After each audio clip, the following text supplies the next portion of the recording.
Starship Troopers looked like a glossy sci-fi action film, but beneath the explosions and armor was one of the boldest political satires ever made. Roughneck 2-0, proceed on mission. Fact 1.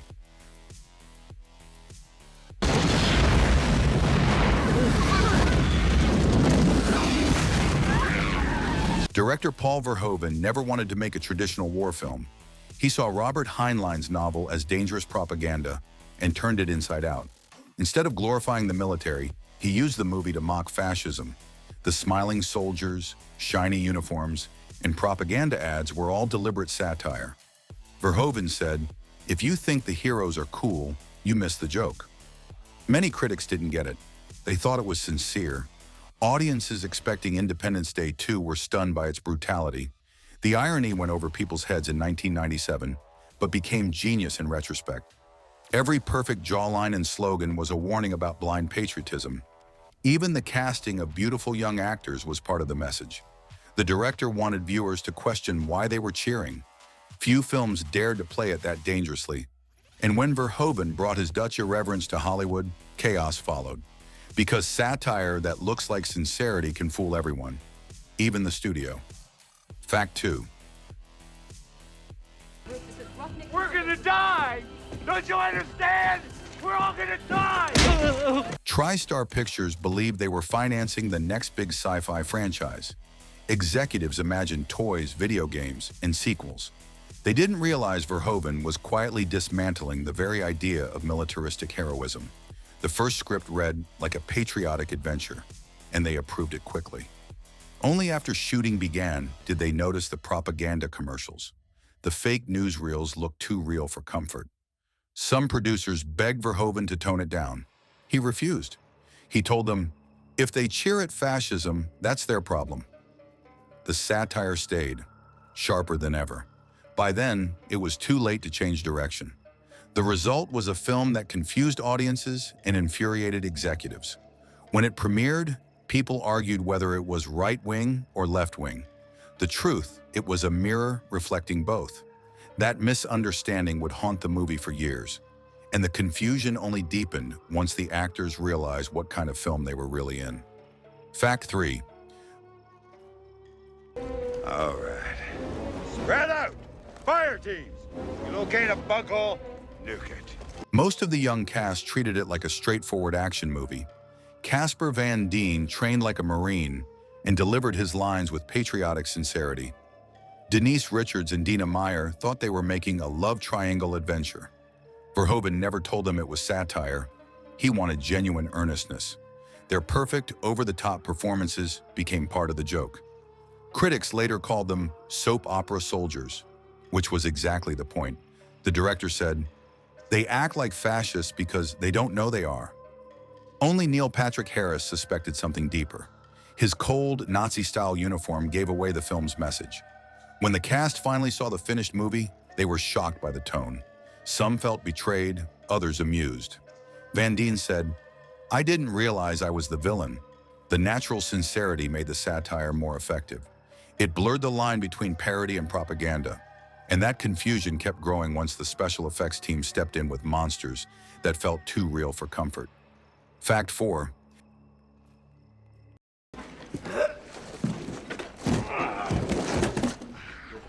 Oh, come on, it's just a bug. The alien arachnids were designed to feel disturbingly biological. The effects team studied real insects and military tactics to make them terrifyingly plausible. Each species had a hierarchy mirroring human armies: workers, soldiers, and brains. Phil Tippett's animation crew used early digital compositing mixed with practical miniatures. The realism was so intense that several crew members had nightmares. On set, actors fought against tennis balls on sticks while explosions went off around them. Verhoeven screamed instructions like a battlefield commander. He wanted confusion, fear, and adrenaline to feel authentic. The bug attacks were filmed with handheld chaos, inspired by Saving Private Ryan, before Saving Private Ryan even existed. Every splatter of bug acid was painstakingly animated frame by frame. The result was both horrifying and darkly funny. Some critics accused it of glorifying violence. not realizing it was mocking it. The irony crawled under people's skin like the creatures themselves. And that visceral intensity came at a huge physical cost, especially for the cast stuck in those heavy uniforms. Fact 5. I need a squad to pull him out! Direction! 3 clicks south by southwest! The actors wore full combat gear made from thick plastic and metal plates. Under hot studio lights and desert sun, temperatures inside the suits exceeded 40 degrees Celsius. They could barely move, let alone breathe. Crew members had to pour out sweat between takes. Helmets fogged instantly, ruining multiple shots. The gear looked futuristic but functioned like torture devices. Verhoeven refused to switch to lighter props. He wanted the discomfort to show. "If they suffer, it's real," he said bluntly. Some actors collapsed from heat exhaustion during battle scenes. Others tore muscles running in the heavy armor. The misery gave every fight a desperate realism that CGI can't fake. By the time filming wrapped, everyone had scars or bruises, yet their exhaustion made the propaganda scenes seem even more absurdly cheerful. The smiling soldiers became a dark joke on human endurance, and the pain didn't end when the cameras stopped rolling, because the film's production would soon face its biggest battle yet, the critics. Fact 6. God, that hurts! Hey, well, I got something that might hurt just a little bit more. When Starship Troopers premiered, many critics didn't get the satire. They saw the Iron Eagles, leather uniforms, and militaristic imagery, and took it at face value. Some newspapers even accused the film of promoting fascism. The Washington Post called it "triumph of the will with bugs." Verhoeven was stunned. He thought the irony was obvious. But most American audiences missed that he grew up in Nazi-occupied Holland. He said, "I didn't make a movie about Nazis. I made a movie about people who don't notice they're becoming Nazis." The misinterpretation crushed its early box office performance. Viewers either cheered the violence or walked out in disgust. The studio panicked and cut its marketing campaign short. But over time, critics began to reevaluate it as a masterpiece of dark humor. The same propaganda scenes once mocked are now taught in film schools. Its misunderstood release became part of its legend. And the confusion didn't stop there, because even the author of the original book would publicly denounce what Verhoeven had done. Fact 7.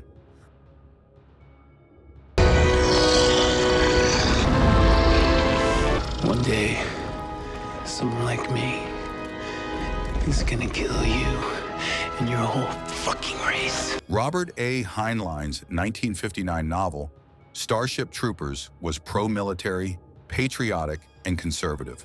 It argued that only those who served in the military deserved full citizenship. Verhoeven hated that message so much that he didn't finish reading the book. He called it boring and fascistic. Instead, he turned it into a biting parody of authoritarianism.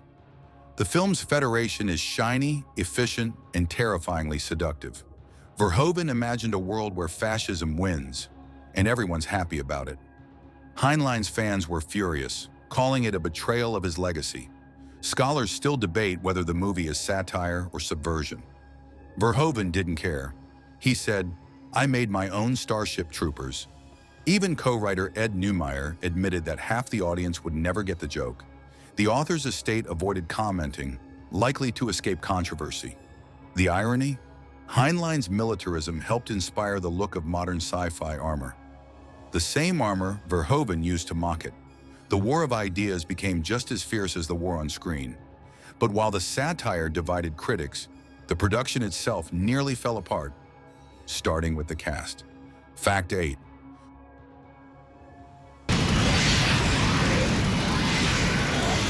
To make the soldiers believable, Verhoeven sent the entire cast to a real military training camp. For 2 weeks, they lived under Army discipline. They learned to fire weapons, crawl under barbed wire, and march in formation. There were no stunt doubles for basic combat drills. Casper Van Dien, Dina Meyer, and Jake Busey all performed their own weapons handling. The instructors treated them like real recruits, yelling, punishing, and drilling nonstop. By the time filming began, the actors moved like a real platoon. Their synchronization made the battle scenes feel authentic. The experience also bonded them emotionally, which Verhoeven loved. "They must feel like soldiers, not actor," he said. Still, the training was grueling. Injuries were common, and tempers often flared. Denise Richards later admitted she cried every night during boot camp. The exhaustion paid off on screen, but the realism didn't stop there, because the movie's brutal dismemberment scenes were inspired by something shockingly real. Fact 9.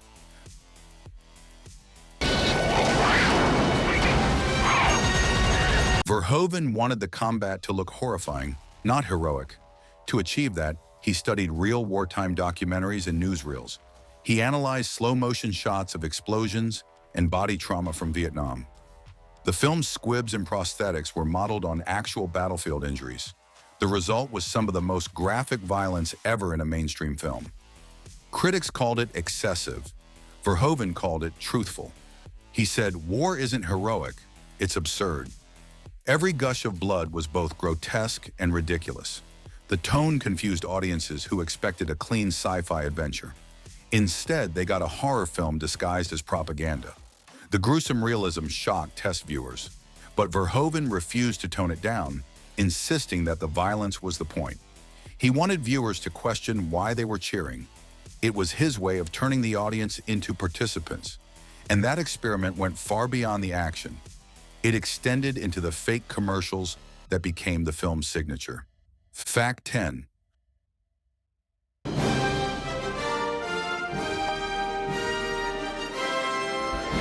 Those newsreel-style propaganda clips weren't afterthoughts. They were the film's backbone. Inspired by 1940s war reels and Nazi propaganda films, Verhoeven used them to comment on media manipulation. They turned mass violence into entertainment. Each "Would you like to know more?" segment showed war as a product. Even children playing with guns became part of the joke. The footage was so convincing that some TV networks refused to air it in trailers. Verhoeven filmed them with different cameras and lenses to mimic 1950s news broadcasts. He wanted them to look too real, almost documentary level. The clips became viral before the internet era, shown in film schools and media studies classes. Fans quoted them endlessly, not realizing they were the film's moral center. They exposed how easily propaganda can make murder look noble. It's the reason Starship Troopers still feels relevant decades later. But behind the satire, those commercials caused a real problem, because the studio thought they made the film impossible to market. Fact 11.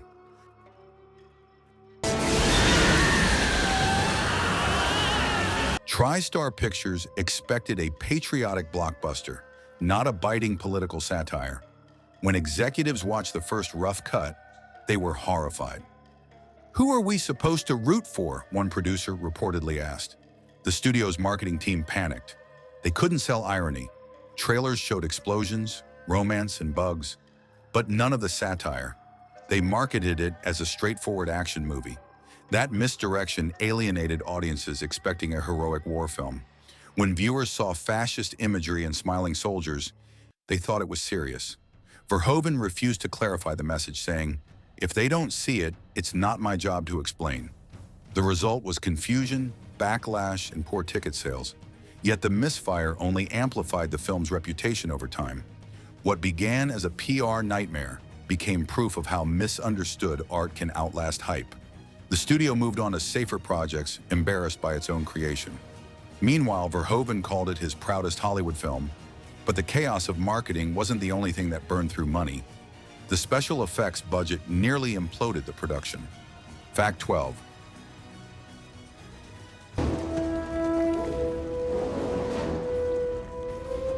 The film's visual effects team, led by Phil Tippett and Amalgamated Dynamics, created over 250 CGI shots, a record in 1997. Each arachnid was animated with painstaking detail and realistic physics. The bugs had weight, movement, and even behavior patterns inspired by nature. They weren't just monsters, they were a functioning ecosystem. To make the battles believable, Tippett combined practical models, puppets, and digital animation. Each sequence took weeks to render on silicon graphics machines. The technology was so advanced that it rivaled Jurassic Park. The budget ballooned to over $100 million, shocking executives. But the results were breathtaking, especially the attack on Klendathu. Critics later admitted the effects still hold up decades later. Tippett called it the most exhausting but rewarding project of my career. The crew worked around the clock, sleeping on the studio floor.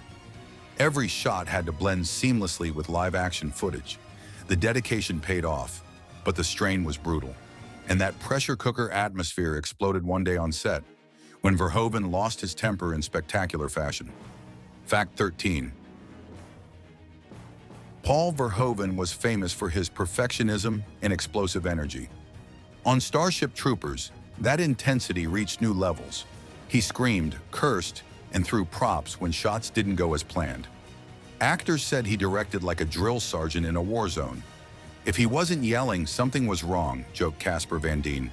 But Verhoeven wasn't cruel. He wanted chaos to feel real. During the big bug battles, he'd shout commands mid-take to confuse the actors. Run left! Now right! You're dead! He turned filming into a live simulation. That raw panic translated perfectly on screen. Denise Richards admitted she cried more from exhaustion than fear.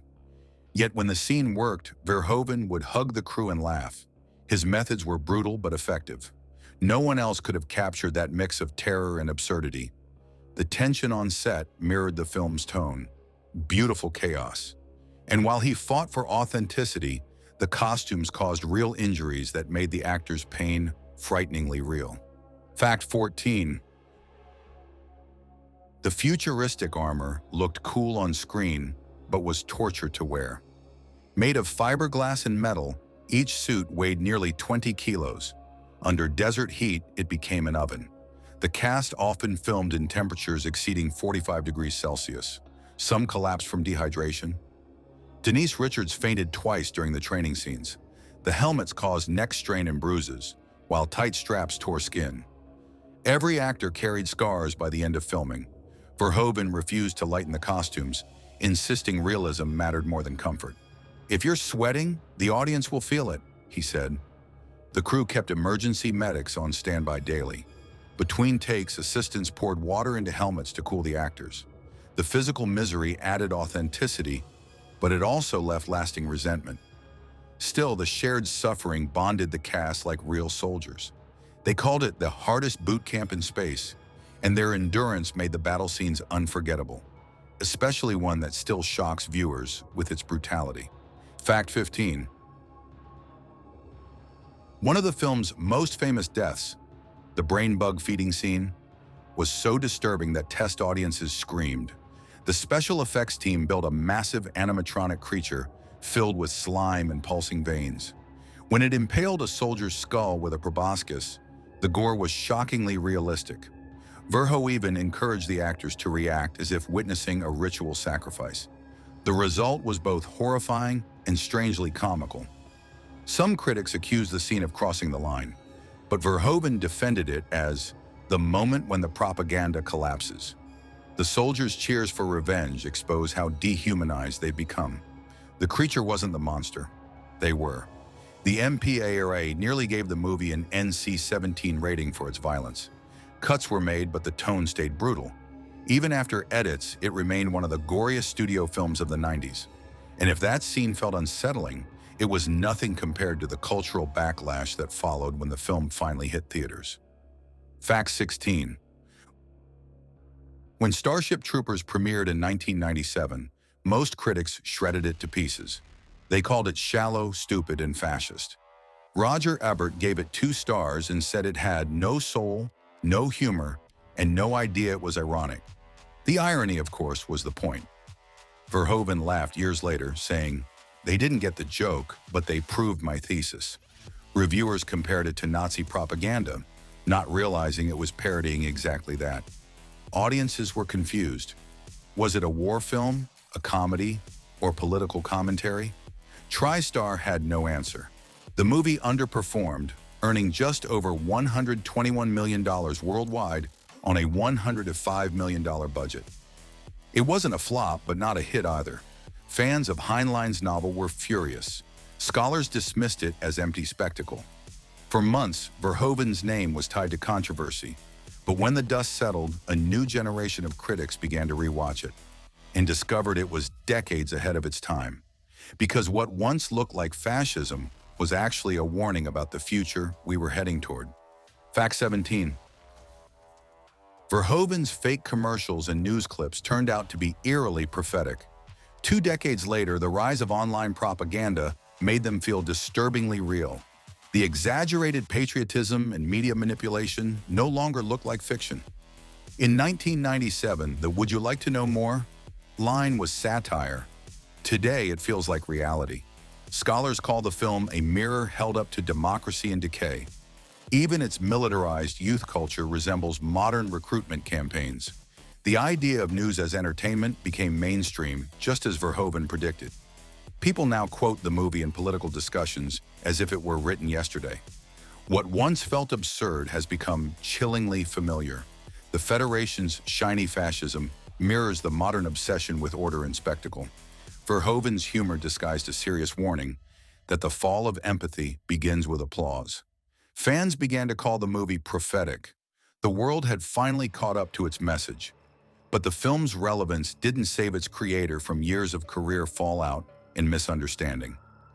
Fact 18. After Starship Troopers, Verhoeven's reputation in Hollywood took a hit. Studios considered him too controversial, too European, too unpredictable. He struggled to get major projects approved. His next films, like Hollow Man, were heavily studio-controlled. He later said he felt exiled in plain sight. Many producers avoided him, afraid of another PR nightmare. The irony was brutal. His smartest film had nearly ended his career. Yet he never apologized for it. Verhoeven returned to Europe and found new freedom there. He directed smaller, daring films like Black Book in LA, proving he never lost his edge. Years later, critics reevaluated his work, calling him the satirist America never deserved. His fearless style inspired a new generation of directors. Today, filmmakers like Neil Blomkamp and Taika Waititi cite Starship Troopers as a major influence. Verhoeven once joked, "It took 20 years, but now they finally know it was a comedy." But while the director earned his redemption, the film itself began to evolve into something unexpected, a full-blown cult phenomenon. Fact 19. Over time, Starship Troopers transformed from misunderstood mess to modern classic. Midnight screenings, film schools, and critics rediscovered its brilliance. Younger audiences embraced its absurd humor and cynical tone. The movie's quotable lines, "The only good bug is a dead bug," became memes. Fans celebrated its camp style while appreciating its hidden intelligence. Blu-ray restorations and retrospectives gave it new life. Even those who once mocked it admitted it was misunderstood. The film became a touchstone for discussions about propaganda, violence, and media. Its mixture of sincerity and irony influenced countless movies afterward. What was once rejected became revolutionary. It joined the ranks of Blade Runner and Fight Club, films that failed first, then defined an era. Critics called it the smartest dumb movie ever made. Verhoeven finally got the recognition he deserved. And the irony of it all? The Federation he created on screen ended up looking more real than ever.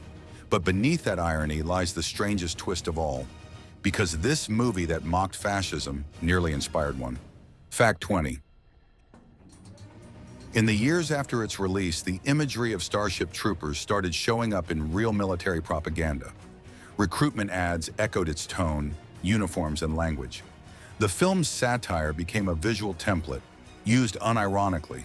Some military videos even used Verhoeven's style of narration. The director couldn't believe it. "They took my joke and made it real." Academics call it the ultimate meta-satire, a film that mocked war so well, real soldiers copied it. Its legacy proves how thin the line is between parody and reality. The world caught up to Verhoeven's nightmare vision. Today, Starship Troopers stands as one of the most prophetic sci-fi films ever made. It's studied, debated, and quoted more than ever. What began as misunderstood became immortal. Beneath the armor and bloodshed lies one chilling truth. We love the spectacle more than the message. And that's exactly what Verhoeven warned us about. Only now, it's too late to laugh.